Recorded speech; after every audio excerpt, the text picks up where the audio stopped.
Good morning ma'am. Good morning sir. Good morning. अपने बारे में कुछ बताइए।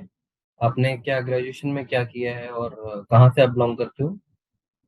Yes sir. So my name is Ragini Vajpayee. I am from Chibramu, Kannauj, Uttar Pradesh. I have done my graduation in science stream from Kanpur University. My father is a businessman and my mother is a housewife. Okay. तो आपके father जो है businessman है। Yes sir. आप अभी RRB के लिए prepare कर रहे हो। Mains Yes sir. मेंस आपने क्लियर कर लिया, इंटरव्यू की प्रिपरेशन आप कर रहे हो। Yes sir. तो आप पहले मुझे अपने आप कन्नौज से आपने बताया ना, आप कन्नौज में रहते हो। जी सर। जी। कन्नौज के बारे में हमें थोड़ा इंट्रोडक्शन दो। हाँ, सबसे पहले सर जो हमारा जो कन्नौज है वो इत्र नगरी नाम से बहुत फेमस है, क्योंकि वहाँ का जो इत्र है वो इंडिया पे ही नहीं वर्ल्ड लेवल पे भी फेमस है। वहाँ का इत्र हर जगह एक्सपोर्ट किया जाता है। तो हम्म। इत्र के लिए कन्नौज बहुत ज्यादा फेमस है। और सर वहां पर एक टेम्पल है, गंगेश्वर नाथ टेम्पल। वो वहाँ का बहुत फेमस टेम्पल है, शिव जी का टेम्पल है। हम्म। ऐसा। और कुछ ऐड करना चाहोगे? ये तो मतलब सभी जानते हैं, ये काफी कॉमन चीज है। इसके अलावा और यस कुछ? सर। सर जो कन्नौज में जो हमारे यहाँ पे आलू का प्रोडक्शन बहुत ज्यादा होता है। ऑल इंडिया लेवल पे यहाँ से कन्नौज से आलू एक्सपोर्ट किए जाते हैं इंडिया में, जहाँ पे भी बाहर बाहर भी यहाँ से आलू जाते हैं। यहाँ पे आलू का प्रोडक्शन बहुत ज्यादा होता है। ठीक है। तो अब आप जब आरआरबी के लिए प्रिपेयर कर रहे हो तो आपको पता होगा कि उसका जॉब स्ट्रक्चर क्या है, आपको क्या काम करने हैं और उसके बारे में। Yes sir. तो सर अब आप। जी। हाँ, बताइए, बोलिए बोलिए। Sir RRB PO as a PO का जो वर्क होता है, सबसे पहले इनिशियल लेवल पे उसको ज्वाइन करना पड़ता है। उनको सब कुछ सिखाया जाता है, मतलब एज अ लोन वो लोन भी प्रोवाइड करते हैं। अकाउंटिंग का सारा काम वो देखते हैं। हम्म। अकाउंटिंग हुआ, मैनेजमेंट हुआ, उस सारे स्ट्रक्चर को वो देखते हैं पीओ पे। उनको फील्ड लेवल पे भी वर्क करना पड़ सकता है। सपोज दैट अपने प्रोडक्ट को बाहर जो लोगों में अवेयरनेस फैलाने के लिए, उनको बताने के लिए फील्ड लेवल पे भी वर्क करना पड़ सकता है उनको। आपने एक वर्ड बोला, पीओ। पीओ की फुल फॉर्म आपको मालूम है? Yes sir, provisionary officer. Hindi में? सॉरी सर, हिंदी में नहीं पता। आप रूरल में आप काम करने वाले हो, तो आपको मेट्रो सिटी में तो ब्रांचेस होंगी नहीं। Yes sir. तो आपके सामने तो गांव के जैसे लोग हैं, वही उन्हीं यस से सर। Deal yes sir. करोगे ना। आपके जो कस्टमर्स हैं, जी सर। तो उनको लैंग्वेज की थोड़ी प्रॉब्लम रहेगी। आप अगर उनसे इंग्लिश में जी बात जी। कर रहे हो या आप किसी दूसरी लैंग्वेज में बात, यस क्योंकि सर। आपको पता नहीं है कि आपकी पोस्टिंग कहाँ होने वाली यस है। सर। और वो भी रिमोट एरिया, जी कहीं भी हो सर। सकती है, ऐसा जरूरी नहीं है। ठीक है, लेकिन अब रूरल में तो ऐसे ही कस्टमर आपको डील करने होंगे। यस सर, तो उनको क्योंकि लैंग्वेज भी इंग्लिश है, थोड़ा हिंदी ही उनको प्रॉपर जो उनकी रीजनल लैंग्वेज होगी उस लैंग्वेज में मुझे उनसे हाँ, वो हो सकती है, कन्वर्सेशन करना लेकिन पड़ेगा। आप उत्तर प्रदेश से बिलोंग करते हो। उत्तर प्रदेश में तो यस हिंदी सर। चलती है ना। हाँ जी, उत्तर प्रदेश। बट सर मैंने जो फॉर्म फिल किया है वो मध्य प्रदेश से किया है, क्योंकि एक्चुअली में करंट में मैं अपने रिलेटिव्स के यहाँ रह रही हूँ, मैं वहीं पे स्टडी कर रही हूँ। इस वजह ओके। से मैंने एमपी से फॉर्म फिल किया है।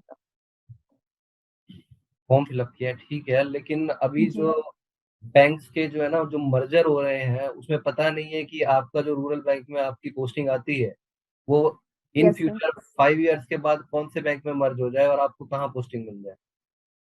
Yes sir. ठीक है, और वैसे भी हिंदी तो हमारी जो है कार्यकारी जो लैंग्वेज है, उसके हिसाब से yes sir. All over India acceptable है। Yes sir. इसलिए आपको थोड़ा उसमें ना होना चाहिए, पता होना चाहिए। सॉरी सर, मैं इसके बारे में नहीं, पढ़ूंगी, रिसर्च करूंगी कोई इसके बात बारे नहीं, में। वो बहुत लोगों को नहीं पता होता है, लेकिन जिस पोस्ट के जी। लिए आप अप्लाई कर रहे हो एटलीस्ट उसका तो पता होना चाहिए। जी सर। और क्या? रागनी, रेपो रेट क्या होता है? हाँ सर, रेपो रेट वो होता है जो आरबीआई जो है बैंक को जिस उस पे रुपए देती है जिस रेट पे, उसके थ्रू ही वो आगे लोन में जो रेट लगाते हैं वो रेपो रेट कहते हैं। फिर से रिपीट कीजिए। सर आरबीआई जो बैंक को रुपए प्रोवाइड कराती है जिस रेट पे, या जो बैंक जो आरबीआई से लोन लेता है उसको रेपो का फुल कहते फॉर्म हैं। क्या होता है? रेपो रेट का full form, sorry sir. Repo rate इस वक्त कितना चल रहा है? हाँ, repo rate sir 5.90%। Financial inclusion का नाम सुना है आपने? Yes sir. क्या होता है? हाँ सर, फाइनेंशियल इंक्लूजन हमारे देश में इसलिए लाया गया था क्योंकि जो जैसे रूरल एरियाज होते थे वहाँ पे बैंकिंग कनेक्टिविटी को और बेहतर करने के लिए, क्योंकि जब नेशनलाइजेशन हुआ था तो जो बैंक थे वो मोस्टली उन सेक्टर पे ज्यादा प्रेफरेंस अपनी देते थे जहाँ से उनको प्रॉफिट ज्यादा मिलता था। इस वजह से फाइनेंशियल इंक्लूजन से ही वजह से हमारा आरआरबी बनाए गए, जिससे हम रूरल एरिया में भी बैंकिंग कनेक्टिविटी को और अच्छे से पहुंचा पाए, जो पुअर जो मिडिल क्लास या जो पुअर लोग होते हैं उनको बैंकिंग सेक्टर से जोड़ा जा सके। फर्स्ट आरआरबी बैंक का नाम बता सकती हैं आप? यस सर, प्रथमा बैंक, इस वक्त मुरादाबाद यूपी में खोला गया था। इस वक्त कितनी शेयर चलती हैं इसमें? ग्रामीण बैंक में शेयर शेयर्स, कितनी होती है? सर शेयर्स जो गवर्नमेंट वगैरह का, ये जैसे परसेंटेज रेशियो हाँ, कितना रहता है। Percentage percentage. जी सर, जो सेंट्रल गवर्नमेंट होता है उसका 50%, और स्टेट गवर्नमेंट का 15%, एंड जो स्पॉन्सर बैंक होती है आरआरबी की उसका 35%। 35% किसका बताया आपने? स्पॉन्सर बैंक आरआरबी की, जैसे जो प्रथमा बैंक थी उसका सिंडिकेट बैंक स्पॉन्सर बैंक थी, एस एस टाइप से तो क्या अभी इसको स्पॉन्सर कर प्रथमा लिया। बैंक सिंडिकेट स्पॉन्सर कर रहा है? नहीं सर, क्योंकि सिंडिकेट को जो है कैनरा बैंक में मर्ज कर दिया गया था। तो इस वक्त स्पॉन्सर बैंक कौन है प्रथमा बैंक का? I think sir bank of Baroda, I am not sure, sorry. ठीक है। आपने सिंडिकेट बैंक और कैनरा बैंक का मर्जर बताया, क्या आप बता सकते हो ये यस मर्जर सर। कब हुआ था? डेट? ये मर्जर शायद, यस सर, डेट तो मुझे याद नहीं है बट ईयरली मैं श्योर नहीं हूँ सर, मैं और गलत बताना नहीं चाहूंगी, मैं कंफर्म नहीं हूँ इस चीज को लेकर के, ठीक। इसलिए सर। रागिनी, आप बैंक क्यों ज्वाइन करना चाहते हैं? सर सबसे पहले मैम, सॉरी मैम, मैम सबसे पहले तो बैंक में जो एक मेरे एक भाई हैं, वो एसबीआई इस टाइम डिप्टी मैनेजर हैं, उनसे मैं थोड़ा इंस्पायर हुई बैंकिंग को लेकर के। क्योंकि बैंकिंग में एक सबसे पहले तो इसका जो कंपटीशन लेवल है, मतलब कंपटीशन लेवल जो फेयर रिक्रूटमेंट प्रोसेस है वो बहुत ही फेयर है।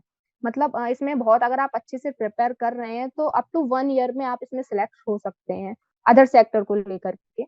और मैम एक्चुअली बैंक में थोड़ा मुझे मुझे क्या है, थोड़ा लोगों से कनेक्ट होना ज्यादा पसंद है, मतलब कम्युनिकेशन करना, उनसे बात करना, मिलना जुलना, तो बैंक हमें वो चीज प्रोवाइड कराती है।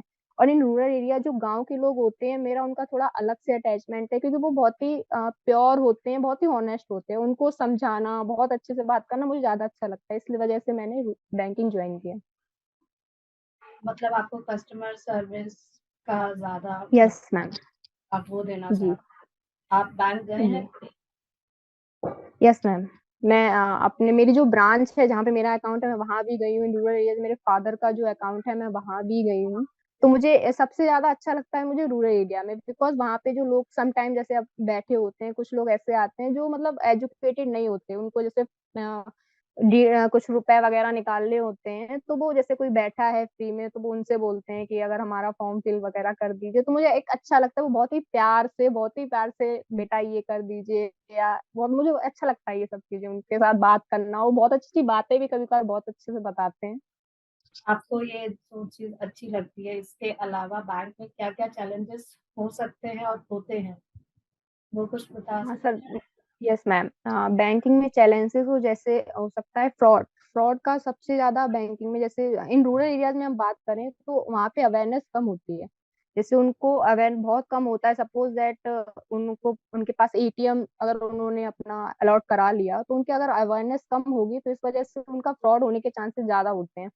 इन अर्बन एरियाज में मैं इतना नहीं होता है, अर्बन एरियाज में जैसे डिजिटलाइजेशन के फॉर्म में हो सकता है, तो चैलेंजेस सबसे पहले तो यही है कि अगर अगर आप जो कस्टमर आपके पास अगर अगर वो अवेयर नहीं है तो ये थोड़ा चैलेंजिंग हो सकता है उनको, उनकी जो फाइनेंशियल उसको लेकर के मैम। हैं? मतलब सबसे बड़ा चैलेंज बैंक में सिर्फ यही है, कस्टमर अवेयरनेस, और कुछ नहीं है? नहीं नहीं, और भी है मैम, जैसे जो हमारा इन्फ्लेशन एनपीए हो गया, रागिनी, नॉन। आजकल बहुत न्यूज आती है, ये बैंकर ने सुसाइड कर ली, इस पैंटर ने ऐसे कर लिया, मतलब सुसाइड की ज्यादा न्यूज है, तो हम डिप्रेशन बहुत देखते हैं, उसके लिए आप वो क्या सिर्फ कहना चाहेंगे? हाँ वो मैम इंडिविजुअल चॉइस होती है। वैसे मेरे हिसाब से अगर आपने वर्किंग सेक्टर ज्वाइन किया है तो आपको काम के लिए कभी भी मतलब सुसाइड को प्रेशर, क्योंकि वर्किंग आप एक फाइनेंशियल उस पे जा रहे हैं तो प्रेशर वहां होगा, और हर सेक्टर में मैम प्रेशर होता है मेरे हिसाब से। तो चैलेंजेस को जब तक फेस नहीं करेंगे तो तब तक कुछ नहीं। और आपने बैंकिंग ज्वाइन किया है तो उसमें तो मोस्टली चैलेंजेस रहते हैं, वर्क प्रेशर रहते हैं, तो मेरे हिसाब से तो वो चीज नहीं होनी चाहिए। अब फिर ये उनकी इंडिविजुअल चॉइस है कि वो क्यों कर रहे हैं, इस पे मैं नहीं बोलना चाहूंगी। मेरे हिसाब से तो चैलेंजेस हर सेक्टर में होते हैं, और बैंकिंग को एंजॉय करना चाहिए, क्योंकि उसमें आप चैलेंजिंग जब तक नहीं आएंगे तब तक कुछ भी अच्छा नहीं होता।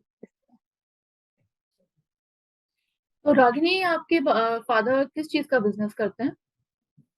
हाँ मैम, मेरे फादर का जो ट्रांसपोर्ट का बिजनेस है, जैसे जो टैक्सी वगैरह होता है उसमें, और एक ड्राइविंग स्कूल है जिसमें वो ड्राइविंग सिखाते हैं बच्चों को जो नए लर्नर्स होते हैं जिनको गाड़ी चलाना नहीं आता उसको। तो आप अपने फादर का बिजनेस ज्वाइन करके उसको आगे क्यों नहीं बढ़ाते बैंकिंग में? Ma'am actually yes ma'am, father का बिजनेस मैं ज्वाइन, बट मेरे मदर फादर जो हैं, क्योंकि मेरी फैमिली में मैम कोई भी गवर्नमेंट एम्प्लॉय नहीं है, और उनका ये ड्रीम है कि उनके बच्चे गवर्नमेंट एम्प्लॉय में जाएं। उनका बिजनेस है साइड बाय साइड, लेकिन वो चाहते हैं कि हमने जो चीज फेस की है वो हमारे बच्चे फेस ना करें, क्योंकि एज अ बिजनेस कोई बहुत बड़ा मैम बिजनेस नहीं है हमारा। हमें भी बहुत सी प्रॉब्लम्स आती हैं, और हमें मैम घर में सबसे बड़ी हूँ तो रिस्पॉन्सिबिलिटी मेरी ज्यादा है, इस वजह से मैम उन्होंने खुद मुझे इसके लिए इंस्पायर किया कि आप मतलब अच्छे से पढ़ो गवर्नमेंट के लिए। मैम बेसिकली रागिनी जी, आप जो ये बैंकिंग जो ज्वाइन करना चाह रहे हो, गवर्नमेंट जॉब के लिए ज्वाइन करना चाह रहे गवर्नमेंट ज्वाइन के साथ साथ मेरा इंटरेस्ट भी है सर इसमें, बैंकिंग हो? सेक्टर में मुझे। क्योंकि yes ma'am, yes sir. Government job तो और भी बहुत सारे सेक्टर्स में अवेलेबल है ना। और बैंक का यस तो सर। अभी कुछ कह नहीं सकते कि हो सकता है जिस बैंक में आप ज्वाइन करो 3 साल बाद वो प्राइवेट हो जाए, ऐसा भी कुछ चल सर रहा है ना। जी जी। तो जी जी, गवर्नमेंट जॉब तो प्राइवेट आपका एजेंट। तो वहीं आपका कैंसिल हो जाएगा।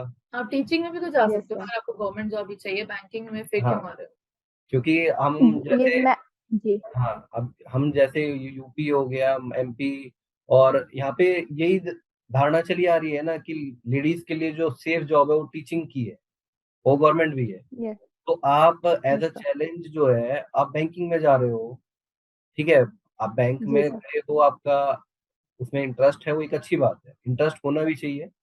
जिस भी आप फील्ड में जी जाना चाहते हो उसमें इंटरेस्ट होना चाहिए, लेकिन गवर्नमेंट जॉब की जो आप बोल रहे हो उसका तो जी अभी ऐसा कुछ पता नहीं है ना, क्योंकि चलता रहता है कुछ ना कुछ, किसी का मर्जर हो रहा है, किसी का प्राइवेटाइजेशन हो रहा है।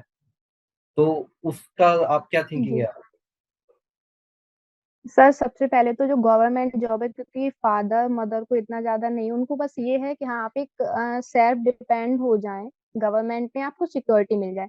उसके बाद बैंक में जाना सर ये मेरा खुद का इंटरेस्ट है। और रही बात प्राइवेटाइजेशन की, तो सर उस टाइम जब होगा तब का देख लेंगे, क्योंकि अभी मैं ही नहीं होंगी, मेरे सारे जितने भी इम्प्लॉयज हैं सब प्राइवेट होंगे।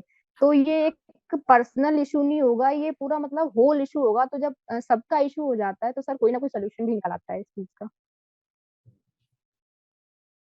आपने ग्रेजुएशन किस स्ट्रीम से किया है, रागिनी? साइंस स्ट्रीम से सर। तो आप साइंस फील्ड में भी जा सकती थी, फिर कॉमर्स फील्ड में कैसे स्विच हुआ? इंस्पायर आपने हाँ बताया कि आपके कोई रिलेटिव्स हैं, सर। उनकी वजह जी। से आपको हुआ। तो यस वो सर। अभी इस वक्त कहाँ पे हैं, किस पोस्ट पर हैं? क्या उनसे क्या इंस्पिरेशन मिली आपको? सर वो अभी इस टाइम पे एसबीआई में डिप्टी मैनेजर हैं इन छतरपुर। जी। तो वो भाई उन्होंने भी बीटेक किया है सर, कंप्यूटर साइंस में, सीएसई में। तो ओके। उन्होंने ही बैंक सबसे पहले ज्वाइन किया, तो उन्होंने बताया कि बेटा इसमें सबसे पहले तो आपका मतलब एक फ्यूचर भी अच्छा है, एक रेपुटेशन वाली जॉब है। अगर आप एज अ बैंकर बनते हैं तो सबको पता है, ये यहाँ जो आईबीपीएस है वो बहुत ही फेयरली कंपटीशन कंडक्ट करवाता है और टाइम टू टाइम करवाता है। इसमें अगर आप अच्छे से प्रिपेयर कर रहे हो तो आपको बहुत ही अप टू 1 ईयर में आपको अच्छे से जॉब मिल जाएगी, वो बिल्कुल सिक्योर रहेगा। और इसमें क्या है, कम्युनिकेशन में आपका इंटरेस्ट है, आपको लोगों से मिलना जुलना अच्छा लगता है, तो ये भी आपको एक उसमें बेनिफिट देगा। और सर जैसे मैंने साइंस स्ट्रीम से किया है तो मेरा पीसीएम था, फिजिक्स केमिस्ट्री एंड मैथ।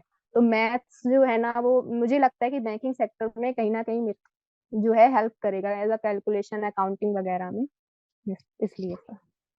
एक केस स्टडी दी जा रही है आपको, आप उसको कैसे हैंडल करोगे? मान लो आप नोट गिन रहे हो और बीच में आपको कोई नकली नोट मिल जाता है या यस सर। कंसोलिडेटेड नोट मिल जाता है या मल्टीलेटेड नोट मिल जाता है, तब आप कैसे डील करते हो?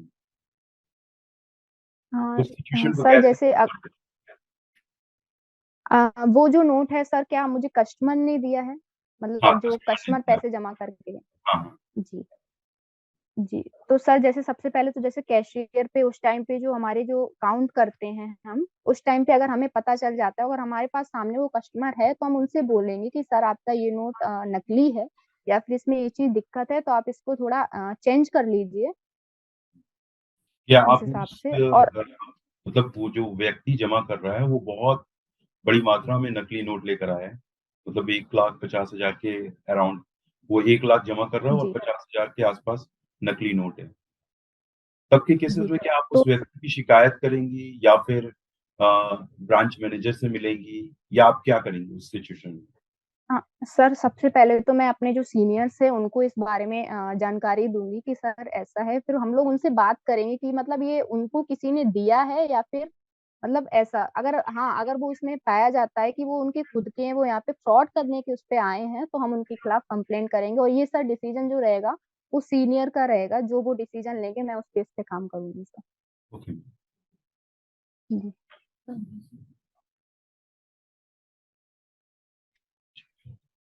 ठीक है, थैंक यू रागिनी। आपका फीडबैक आपको ऑडियो रिकॉर्डिंग में मिल जाएगा, ठीक है, on WhatsApp. Okay ma'am, thank you sir, thank you ma'am, have a good